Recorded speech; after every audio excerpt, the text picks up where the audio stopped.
How many times have you waited or hesitated to approach someone to ask them for a sale only to find out that you've lost it to somebody else already? You've lost it to a competitor or to a friend or someone else. Well, you know what? That is what I want to talk to you about today because I want to talk to you about the speed of action. Right? We live in a world today of instant gratification. Think of like technology with like solutions like Amazon and instant messaging and streaming services and fast food and everything, right? We are in this world of I want it and I want it yesterday, right? And so people are also expecting to get immediate answers and want to hear from people. And so the person who gets to people the first is probably the person who's going to get an answer the fastest, right? So let's talk about the benefits of being fast in sales. Well, first of all, you're going to have higher conversion rates. The quicker that you respond is going to make a difference between a sale and a missed opportunity. And multiple studies show that salespeople who contact a lead within an hour of maybe something releasing new or something that's coming out that's different are 7 times more likely to have a meaningful conversation. And the reality is too, that I would add to that is that the person who is followed up with multiple times is also the person that's going to respond to you. You don't need to be pesky. You don't need to be a pain in somebody's side. You just need to be persistently nice. I have had people tell me in my entire career all the time, Lila, you are so persistently nice. Thank you for your persistence. People have literally said, thank you for your persistence. Now, somebody else may think that that's annoying, right? But look, we all get busy. How many times do you get something in your inbox? How many times do you get a phone call or a text or something that comes to you on a daily basis and you may be able to read it, but you're in an odd place, you're at a work event, you're at a kid's event, or you're at a family function, and you can't answer them right away, right? Or somebody leaves you like a voice text, like people leave you those all the time. And I don't know about you, but I'm in places a lot of times where I can't listen to your voice text. I don't have earbuds with me right now, and I'm not going to hit play in front of everybody that I work with, right? So you have to realize that people will have to get back to you. And so it looks like you read the message, right? How many times in Messenger you can tell somebody's read your Messenger, or you can tell somebody's listened to your voice clip, or can tell that they've read your text, or you can tell that they've read your email and you think, oh, they didn't get back to me. So I'm just going to wait and I'm going to wait and I'm going to wait. And guess what? You're never going to hear from them because you have to be the one that goes back to them and says, hey, I know you're busy. I know you've fallen off, whatever. You're a friend of mine and you always respond to me. Are you okay? Like you need to follow up with people consistently because we are in a world of just so much coming at us all the time. Doesn't mean that somebody doesn't like you. Doesn't mean that somebody doesn't want to do something with you. Doesn't mean any of those things, right? So you have to realize that you're going to have to take the time. Now, the other thing that it does is it provides a competitive advantage.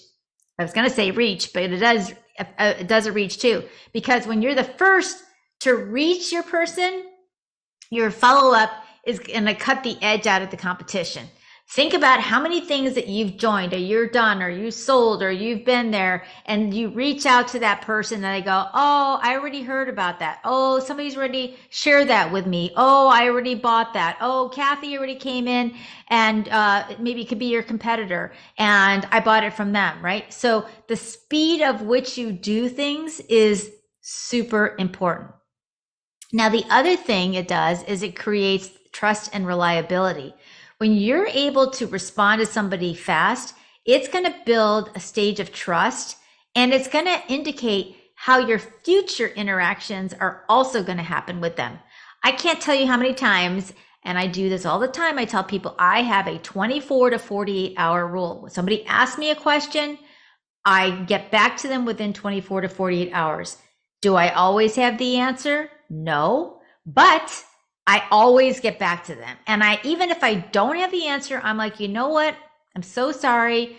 You asked me a question about XYZ, and I just wanted to let you know that I'm still working on it. I don't have an answer yet, but I'm still working on it. That builds incredibly trust. And it also shows them that you're very loyal. It also tells them, wow, she actually cares. She remembers, she followed up. There's so many things that it does for you as an individual if you take that time to follow up. Okay. And also, if you act quickly, that's going to create a lot of enthusiasm with people, right? They think, wow, this person is really good. Like I said, they can trust you. Your follow-up is great. Whereas delays can only help them lose interest in you and think that you really don't care from them. Okay. And that is the thing that you don't want to do. You don't want to create this feeling that like, they don't really care for me. They didn't really do anything. So how can you overcome hesitation? Well, here's the thing. You have to stop thinking that because they didn't respond to me, that they don't like me, right? Or that they don't want my product, or they aren't interested in, or I knew I bothered them. I shouldn't have bothered them. I mean, there is so much that happens in between these ears that we make up in our head that is so not true in sales, right? You just think things in your head all the time and say things to people. They must not like me. They must not want to do business with me. No, it's just because you're not following up with them enough. It takes an average of 7 times. That means some are more, some are less, right? When you say average, that means sometimes it takes more. Sometimes it takes less for somebody to buy from you. And if you give up after your first attempt or your second attempt and said, oh, I must be bothering them. Oh, they must not like me. Oh, they just, I don't think I can do this. I'm not cut out for this. I don't think I want to do this. I'm not meant for sales, right?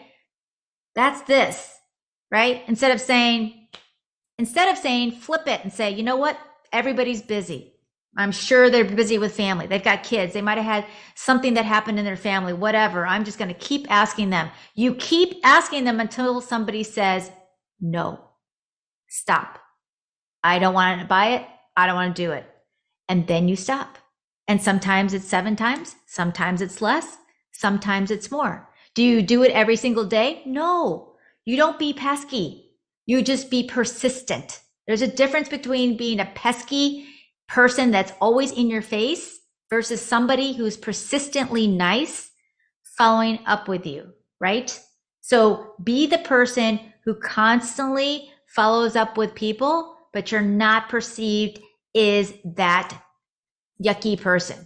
Now, we all want that quick no so that we know people can tell us and we can go on, but sometimes they're not going to do that, right? So the best time is for you to ask is now, and to keep asking now, because if you overthink, it's going to lead to paralysis by analysis. Your head is always going to be thinking, well, what if this, or what if that, or whatever, right? Stop thinking. The stinking thinking has got to go away. So what do you got to do to be successful? Make a list. Do something that's going to create some kind of CRM or some kind of thing that you can do a follow-up system with, and you mark them off. You mark them off how many times. You can put their name, and you can put put on an Excel spreadsheet that you checked off, like you've followed up with them, how many times you've done, till you finally get to that no, right? Or you can use a Trello board or whatever it is that you use for organization, but have something that indicates to you a yes or no, a maybe, a follow-up in the future, or whatever it is, so that you can go back to your notes and follow up with those people when they tell you to follow up with them. And then block time every day. Look, if something is important to you, if something is important enough to you, you will block time in your day. You just will. You will make time for it every day. And sometimes, guess what? It means getting up at 5. You got to be at work at 7. Okay, then get up at 5 to do it from 5 to 6. Or if not, then sometimes you got to stay up till like 10 o'clock at night, 11 o'clock at night, whatever it's going to take. Because I guarantee you, if it was something that important to you, if it made the difference in your life, you would block the time out to do that. And you would do the time to do reach outs and to your leads all the time.